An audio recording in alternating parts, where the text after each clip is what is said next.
کہیں بھی نہیں ملتی ہمیں. کسی حدیث میں نہیں ملتا کہ کسی صحابی نے کیکڑا کھایا ہو. حالانکہ وہ لوگ تو شکار پہ جاتے تھے, اور ویسے بھی عرب تو 3 طرف سے پانی میں ڈوبا ہوا ہے, جزیرہ ہے, جو پانی کے علاقے ہوتے ہیں وہاں تو بہت کھائی جاتی ہے مچھلی, تو ہمیں کہیں نہیں ملتا.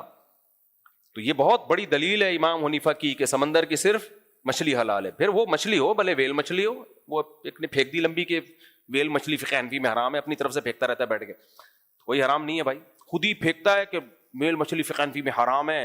پھر نیچے لوگوں نے اوپر نیگیٹو کمنٹس کیے ہوتے ہیں حنفیوں کو, دیکھو ابے تو پوچھ تو لو کسی حنفی عالم سے کہ حرام ہے بھی کہ نہیں ہے. جب مچھلی ہے تو کہاں سے حرام ہو گئی؟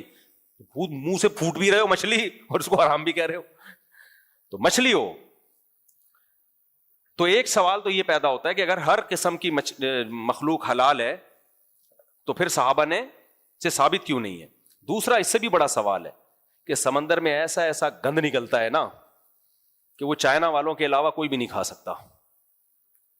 پھر تو مگرمچھ بھی حلال ہوگا, پھر تو کچھوا بھی حلال ہوگا, مگرمچھ کے انڈے بھی حلال ہوں گے, کچھوے کے انڈے بھی حلال ہوں گے. آپ کہہ سکتے ہو کچھوا تو خشکی کا جانور ہے, تو میں خشکی کے کچھوے کی بات نہیں کر رہا, پانی کے کچھوے کی بات کر رہا ہوں. آپ کہہ سکتے ہو بھائی کچھوا پانی کے علاوہ باہر بھی رہتا ہے, مگرمچھ پانی کے علاوہ باہر بھی رہتا ہے. زیادہ ٹائم کچھوا اور مگرمچھ وہ پانی میں گزارتا ہے, تو ایسے باہر تو کیکڑا بھی آتا ہے. پھر تو پانی کی مخلوق اسے کہا جاتا ہے جو زیادہ ٹائم پانی میں گزارے, کم ٹائم پانی سے باہر. میں ابھی افریقہ 3 یا 4 چکر تھا, جنگلوں میں ہی رہا ہوں.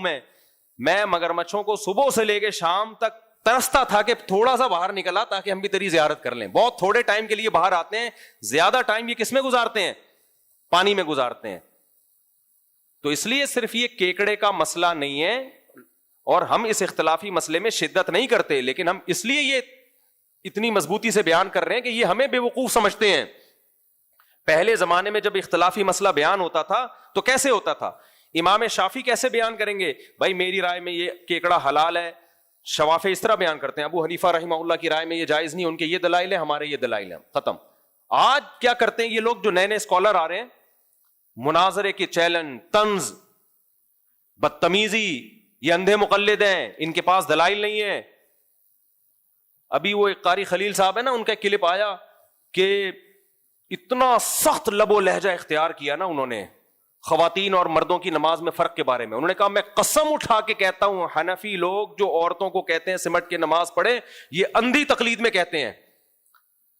چلو ہم اندھی تقلید میں کر رہے ہیں, ابو حنیفہ کیوں قائل ہیں عورتیں سمٹ کے نماز پڑھیں؟ وہ بھی اندھی تقلید میں. امام شافعی کیوں قائل ہیں کہ عورتیں سمٹ کے نماز پڑھیں؟ وہ کس کی اندھی تقلید کر رہے ہیں؟ امام مالک جو مدینہ کے اتنے بڑے عالم جن کو آپ بھی مانتے ہو, تبع تابعین کے دور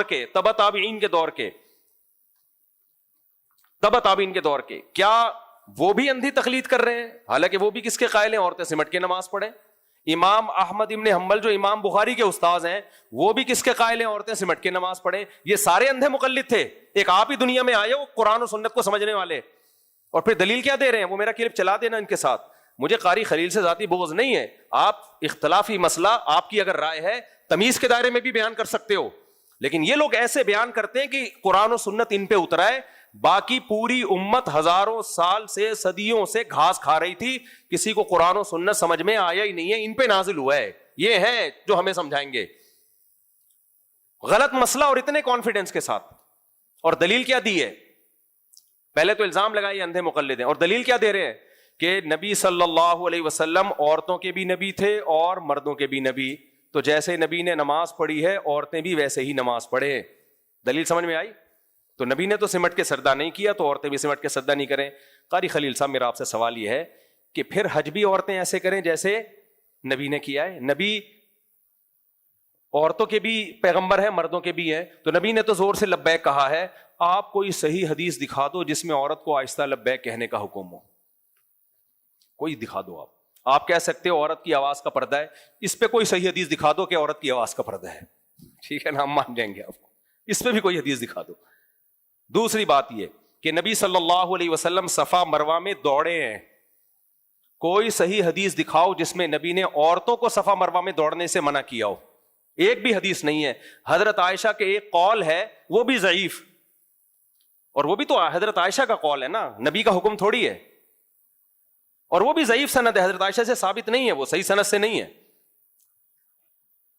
آج اگر کوئی آپ ہی کے مسلک کا اٹھ کے مولوی فتویٰ دیتا ہے کہ عورتیں صفا مروہ میں دوڑیں گی, اور اس لیے بھی دوڑیں گی کہ حضرت ہاجرہ کیا تھیں, عورت تھیں, وہ تو دوڑی تھیں, اور دلیل میں پھر احناف تو کھڑے ہو جائیں گے نا, شافعی, حنفی, مالکی اور حنبلی, یہ سارے کھڑے ہو جائیں گے, بولیں گے نہیں بھائی یہ چاروں فقہ اس پر متفق ہیں کہ عورت چلے گی دوڑے گی نہیں.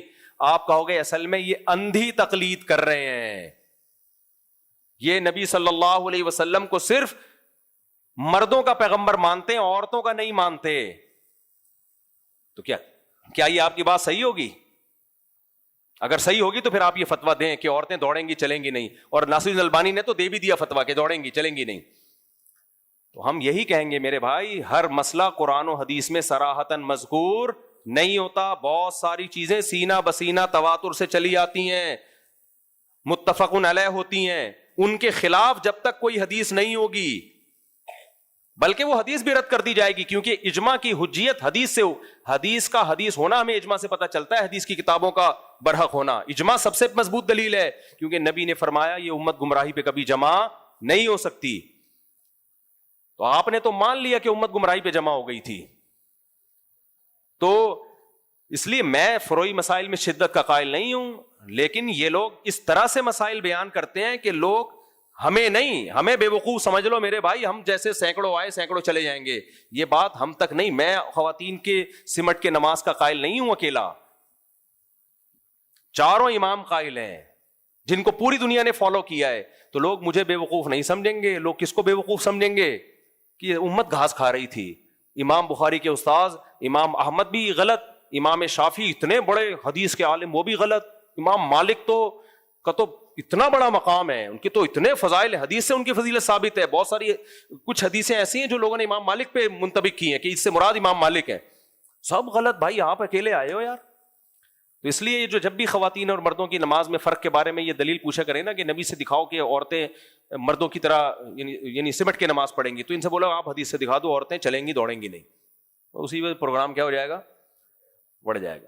تو یہ رمضان ان باتوں کے لیے ہے نہیں, لیکن تکلیف ہوتی ہے کہ پہلے ہی لوگ مذہب کو فالو نہیں کر رہے, اور آپ ہمارے اتنے بڑے بڑے اسکالر سے لوگوں کا اعتماد اٹھا دو تو پروگرام تو امت کا بڑھ گیا, صحیح نا, برباد ہو گیا پروگرام.